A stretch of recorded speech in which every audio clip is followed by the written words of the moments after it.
এই যে মোরগটা আমার হাতে দেখতে পাচ্ছেন, এটার ওজন আছে প্রায় 4.5 থেকে 5 কেজি। এটা একটা পাকিস্তানি টাইগার মোরগ। এটা নতুন একটা ব্রিড, বাংলাদেশে আসছে নতুন।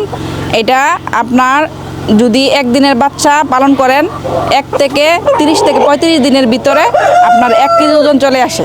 এটা আপনার আগের টাইগার মুরগির থেকে একটু উন্নত জাত করছে। এইটা আপনার এই 30 থেকে 35 দিনে 1 কেজি চলে আসবে। আপনারা যে কেউ এটা দিয়ে খামার শুরু করতে পারেন। আলহামদুলিল্লাহ এটা আমি পালন করতেছি, আমি নিজে পরীক্ষা করছি কইরা আমি এখন 3000 টাইগার মুরগি পালন করতেছি, পাকিস্তানি টাইগার। আপনারা এই যে দেখেছেন এই মোরগটা, এটা যদি আমি মাংসের জন্য করতাম তাইলে ব্রয়লার খাবার খাওয়াইলে আরও 2 থেকে 2.5 কেজি ওজন চলে আসতো। আপনার একটা খাসির সমান ওজন চলে আসে। আপনার এটা খুবই একটা মাংসের জন্য ভালো মুরগি।